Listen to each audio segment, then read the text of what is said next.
Chers téléspectateurs de notre chaîne, encore une fois,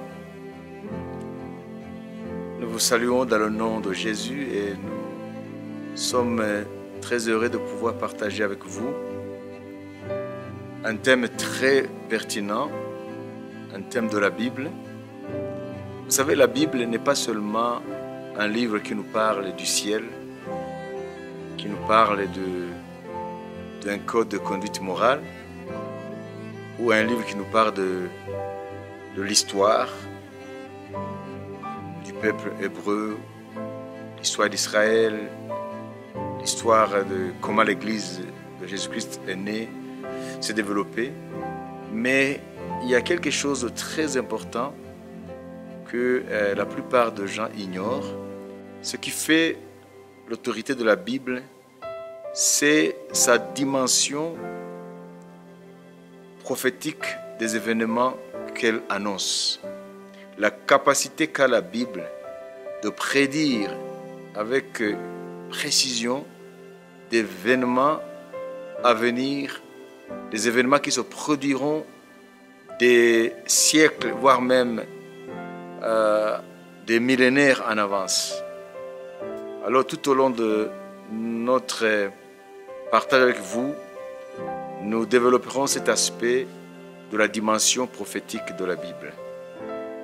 Commençons d'abord par un texte qui est dans le livre du prophète Habakkuk, au chapitre 2 et au verset 2 jusqu'au verset 4. Le prophète dit: L'Éternel m'adressa la parole et il dit: Écris la prophétie, grave-la sur des tables, afin qu'on la lise couramment.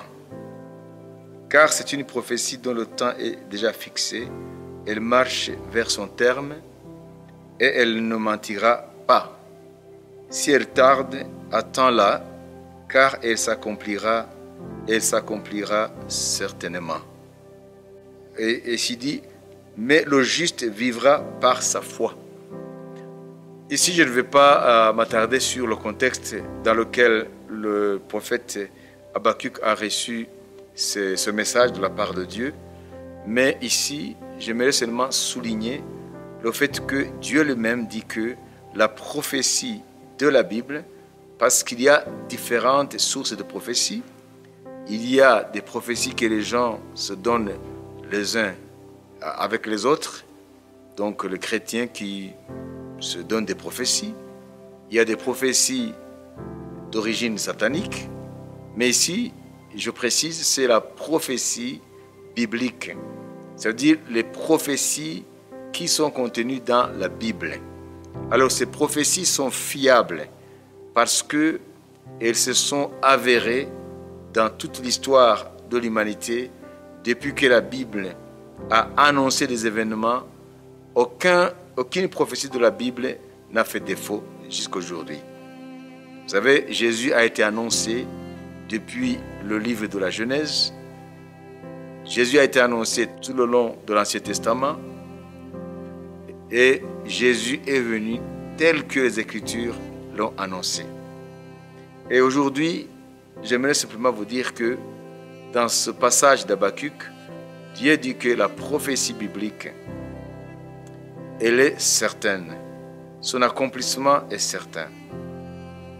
Et Dieu dit, même si cette prophétie tarde, parce que le timing de Dieu n'est pas le timing des hommes, mais il ne faut jamais douter sur ce qui est écrit dans les Saintes Écritures, dans la Bible, par rapport à ce que la Bible annonce. Donc ici, Dieu souligne que sa prophétie, la prophétie biblique, s'accomplit et s'accomplit avec précision tel que Dieu l'a déclaré. Mais entre-temps, le lecteur de la Bible, le croyant, celui qui croit en Dieu, au Dieu de la Bible, ça veut dire en Jésus-Christ, en attendant l'accomplissement de ce qu'il lit dans la Bible, quel serait son comportement, quelle serait son attitude? Dieu nous dit, il faut qu'il vive par la foi. Ça veut dire qu'il faut avoir confiance en Dieu et en ses promesses, en sachant que Dieu n'est point un homme pour mentir. En passant, j'aimerais seulement souligner deux choses qui se déroulent aujourd'hui, qui ont été annoncées dans la Bible il y a des siècles. Vous savez, aujourd'hui, avec la guerre d'Ukraine, ça veut dire la guerre entre la Russie et l'Ukraine, sans toutefois nous attarder sur toutes les forces qui sont derrière ce conflit. Mais il y a une chose qui se passe aujourd'hui. Il y a plus de 600 000 Russes dont leurs ascendants, leurs arrière-grands-parents sont juifs. Donc des Russes d'ascendance juive. Ces Russes d'origine juive descendent des Juifs qui ont peuplé la Russie et l'Ukraine depuis le Moyen-Âge, depuis plusieurs siècles. Ça veut dire qu'ils sont juifs de par leurs ascendances, mais ils sont russes ou ils sont ukrainiens parce qu'ils n'ont jamais connu Israël. Mais aujourd'hui, comment se fait-il qu'ils pensent à émigrer en Israël? C'est l'accomplissement de la prophétie qui est dans le livre d'Ésaïe, au chapitre 43. Si nous lisons depuis le verset 5, il est écrit « Ne crains rien, Dieu s'adresse à Israël ». Je rappelle que Ésaïe a vécu 8 siècles avant Jésus-Christ. Ça veut dire il y a plus de 2700 ans.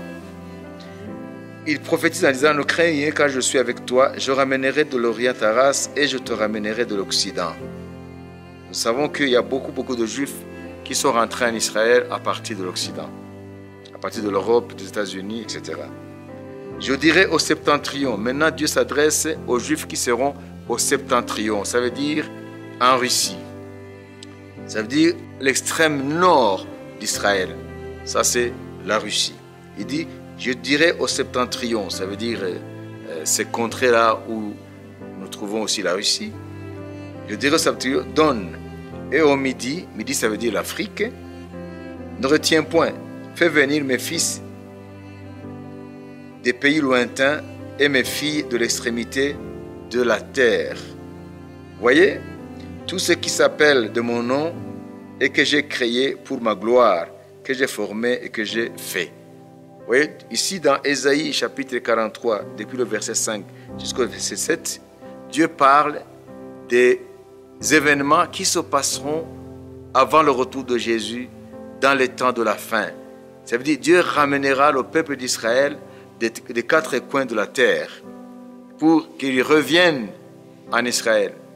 Alors aujourd'hui, ce jour même, cette semaine, nous assistons à plus de 600 000 Russes d'origine juive qui sont là depuis le Moyen-Âge, qui n'ont jamais connu Israël, et aujourd'hui ils décident de tout abandonner en Russie, qui était leur pays, et de rentrer en Israël.